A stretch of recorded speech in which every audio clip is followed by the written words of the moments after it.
Hello everyone and welcome back to the channel. In today's video we are going to be learning how to cut this beautiful stylish top with a front slit and a deep neckline. So if it's something you would love to learn, do well to watch to the end of the video, like, share and subscribe. So without further ado, let's jump right into the main video. So I'm going to rule a line across here which is going to serve as my shoulder line and my starting point. So before we take our vertical measurement, I'm going to mark 1 inch from here all the way down, which is going to serve as our zipper allowance, because if you look at that top closely, it has like a zipper in front. So this 1 inch is for a zipper allowance. I'll just go ahead and connect all this point all the way down. So now from the shoulder line, I'm going to come down to take my vertical measurement. From my shoulder to my bust point is 9.4 inches, 9.5 inches. I'm going to repeat that here to have a straight line across. I'll go ahead and extend this point across. Then from the shoulder line again, I'm going to come down to mark my under bust point. From my shoulder to my under bust is 12 inches. I'll go ahead and extend the point across. Then from the shoulder line again, I'm going to come down to mark my waist point. From my shoulder to my waist in front is 16 inches. So do well to take your measurement appropriately, because from your shoulder to your waist in front and back is not the same. All right, I will extend the point across this way. Then for the length of the top, I'm going to use 22 inches for the length. It depends on how long or short you want yours to be. It can be lesser, it can be higher than this. I'll go ahead and extend the point across. I'll go ahead and label my lines appropriately. So this is my top length, this is my waistline, my under bust line and my bust line. So I'm going to come to the shoulder line. Make sure all your measurements are taken after your zipper allowance. Mark my shoulder measurement. At that point, I'll come down for my shoulder slope by 1 inch. I'll mark my neck width of 3 inches here. I'll connect from the neck width all the way to the shoulder slope. The next thing is to mark our chest line. And how to get your chest line, you're going to divide your bust by 6, add 1.5 inches, and that gives me 7. I'm going to mark the 7 here and extend the point across. So I'm going to label this line my chest line. I'm going to come to the chest line, mark my shoulder measurement here to have a straight line from up. I'm going to mark the shoulder measurement here, and then I'll connect from the shoulder slope all the way to the point we just marked on the chest line. I'm going to come to this line here. I'm going to divide what I have here into 2 to get the midpoint. At the midpoint, I'll go in by half an inch.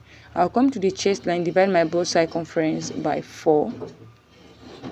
Then I'll connect all these points together to form my armhole with my curve rule. So the next thing is to mark our dart, and to mark your dart, you are going to divide your nipple to nipple measurement by 2. My nipple to nipple measurement is 7 divided by 2 is 3.5. I'm going to mark it on the bust line, under bust line, waistline, and on the top length. I'll go ahead and connect all these points together with a straight line.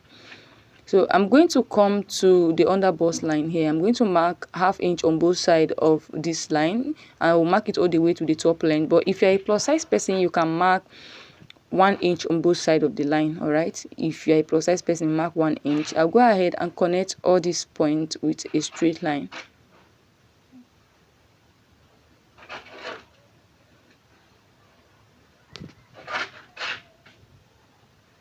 Then from the bust line, I'm going to come down by 1 inch, and I'm going to connect from the under bust to that point with my curve rule this way.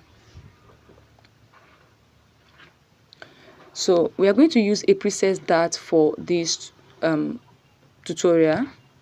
So I'm going to connect from there all the way to the midpoint of my armhole, like so. You can see the shape of our bust coming out already. So we're going to tighten up this place by ½ an inch on both sides of this line, and I'll connect it back into the original line.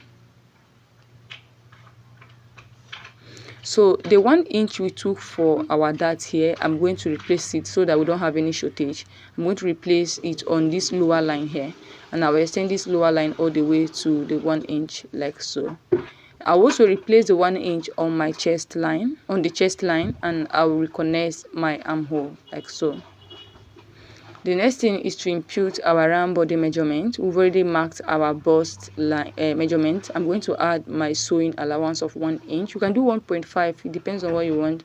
On the under bust line, I'll divide my under bust by 4, replace the 1 inch for that, and add my sewing allowance. On the waistline, I'll do the same thing, mark my waist measurement, and then replace the 1 inch for that, and add my sewing allowance. On the top length, I'm going to divide my hip by 4. I'm going to mark it right here, and then the 1 inch for that, I'll replace it and then add my sewing allowance. I'll go ahead and connect all these points together.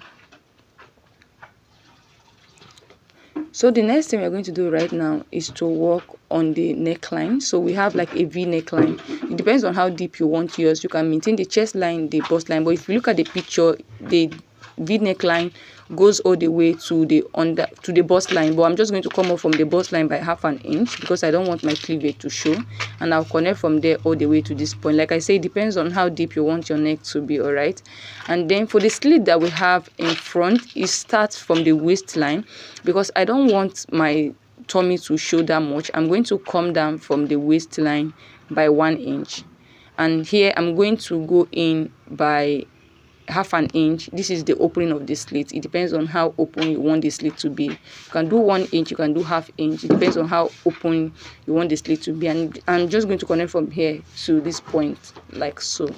And this is basically it. The next thing is to mark our bust start. And to mark your bust start, this is the difference you have from your shoulder to your waist in front and back. From my shoulder to my waist in front is 16, while the back is 14.5. So the difference is 1.5 inches. I'll come down from the bust line by 1.5 inches, and I'll connect it back into the bust line like so.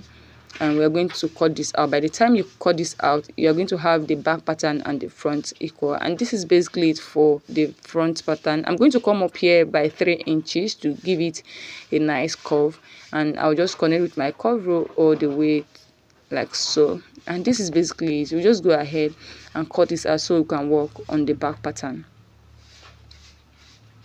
Make sure to close down your bust darts before cutting so that you can adjust your line properly. So this is the front pattern. You see how easy it is to draft it, and this is where your zipper is going to sit. You can see your zipper allowance here. So this is basically, we'll keep this aside so that we can work on the back pattern. For the back pattern, I've already gone ahead to rule out the necessary line from my shoulder to my bust point, waistline, and the top length.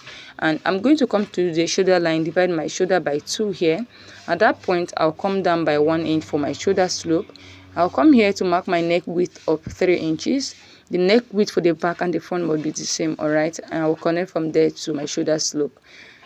I'm going to come here to mark my neck depth for the back. I'm using 1 inch for the neck depth, and I'll connect from the neck width with my curve rule all the way to the 1 inch this way. The next thing is to mark the chest line using the same formula we use for the front pattern. Divide your bust by 6, add 1.5 inches.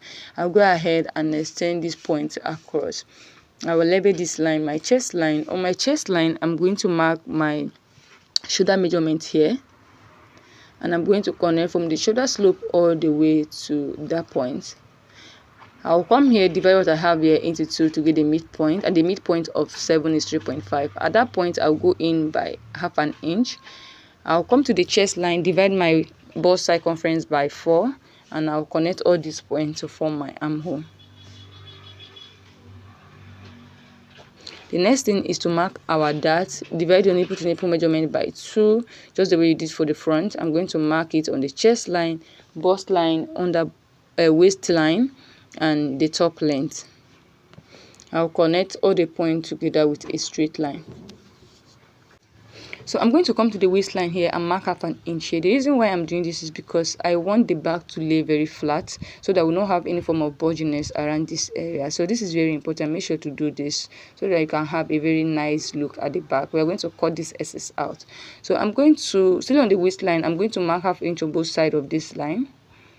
Then I'll come down from the chest line by 1 inch.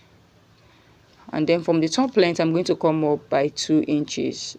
I'll go ahead and connect my dart. So we're going to use a preset dart for the back pattern as well. I'll just connect to the midpoint of my armhole. Make sure here is not too curved because we don't have bust at the back, alright? And then I'll come out here by ½ an inch and reconnect my armhole. The next thing is to impute our round body measurement. We've already marked our bust. We'll just add our sewing allowance. Come to the waistline. I will mark our waist measurement. Replace the 1 inch for that. and then add our sewing allowance of 1 inch. I'll come to the top length, add my hip measurement here, and then add my sewing allowance. I'll go ahead and shape my pattern paper.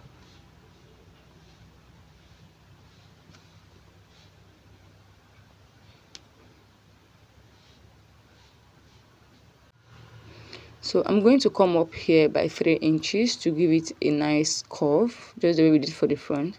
I'll just use my curve rule to just connect it this way, and this is basically it for the back pattern. I'll just go ahead and cut this out.